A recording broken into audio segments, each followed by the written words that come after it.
इथं बारामतीमध्ये काही लाभार्थी आहेत, काही मोठे मोठे पदाधिकारी आहेत। इथं असणारे सामान्य जनता त्या पदाधिकाऱ्यांना मलिदा गँग असं म्हणतात, कारण का त्यांच्यातले बहुतांश लोक हे कॉन्ट्रॅक्टर आहेत। त्यांची कॉन्ट्रॅक्टरी चालावी यासाठी इथं कुठंतरी मायनसमध्ये या सुमित्रा वहिनी जाऊ नये यासाठी ते प्रयत्न करतायत। मग ते कार्यकर्त्याला फोन करतात, नोकरीवरनं काढण्याचा तिथं धमकी देतात। पोलिसांची एखादी कारवाई करू, जुना FIR असेल तर तो बाहेर काढू। काही PDCची बँकचे पदाधिकारी सुद्धा, कर्मचारी सुद्धा प्रचारामध्ये समाविष्ट करण्यात आलेले आहेत। दुर्दैव आहे, शेतकऱ्याची ती बँक आहे, त्यांच्यातून पण सांगितलं देतं की तुला लोन मिळणार नाही मिळणार। तिथं जर लोन दिलं असेल, त्यात अडचण आली असेल तर मग आम्ही लगेच तुझी प्रॉपर्टी जप्त करू। शहरी भागामध्ये गुंडाचा वापर केला जातोय, धमक्या दिल्या जातात। गुंड म्हणतात या इलाक्यात राहायचं असेल तर साहेबांचा प्रचार तुम्ही करू नका। ह्या सगळ्या गोष्टी होत आहेत, हे लोक आम्हाला सांगत आहेत आणि ही गोष्ट कुठेतरी चुकीची आहे। अशी प्रथा बारामती लोकसभा मतदारसंघामध्ये महाराष्ट्रात नव्हती, ती आज जर सुरू झाली आणि त्या प्रथेला जर यश आलं तर पुढे जाऊन विकास कुणीच करणार नाही, फक्त गुंडांना पाळलं जाईल, गुंडांचा वापर केला जाईल आणि दडपशाहीचं राजकारण हे वाढू शकतं। म्हणून हे कार्यकर्ते एकत्रित येऊन सुप्रियाताईला बारामती मतदारसंघातून कमीत कमी 3 लाखांनी निवडून देते।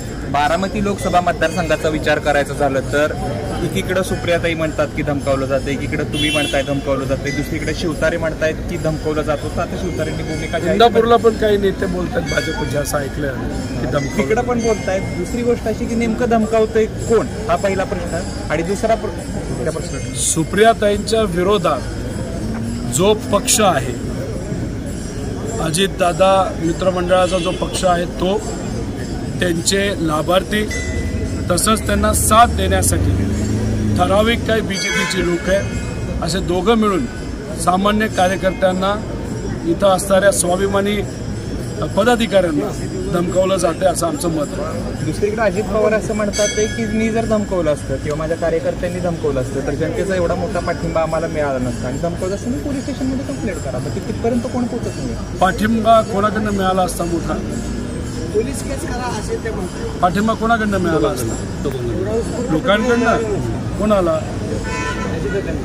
रॅलीला एवढा प्रतिसाद मिळाला नसता। चांगलं आहे, त्यांच्या रॅलीला प्रतिसाद मिळतो, चांगली गोष्ट आहे। इलेक्शन होऊ द्या, मग बघूया प्रतिसाद लोकशाहीच्या माध्यमातून।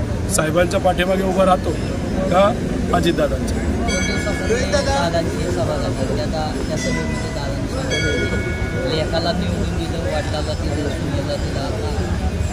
तुम्ही विसरलात का? बापाला निवडून दिलं, मग लेकाला दिलं। लेकाचा बाप कोण? मग त्या बापाला कुणी सोडलं? हे सुद्धा लोक प्रश्न करत आहेत। याच प्रश्नाचं उत्तर लोकशाहीच्या माध्यमातून सुप्रियाताईला कमीत कमी 3 लाखाच्या लीडनी निवडून दिलं जाईल, हेच तुम्हाला सांगतो। या प्रश्नावरती साहेबांचं स्टेटमेंट ऐकलं असेल, मूळचे पवार कोण, त्या संदर्भात साहेबांवरती टीका देखील होती, कसं बघता आपण त्या टीकेला? मी ते स्टेटमेंट काय ऐकलेलं नाही, मी खूप इतिहासात जात नाही, फक्त शिवशाहू फुले आंबेडकर यांचा विचार पुढे घेऊन जातो। तर मी काय त्यांनी बोललं हे मला बघावं लागेल आणि बोलल्यानंतर नक्कीच मी बोलतो त्याच्यात।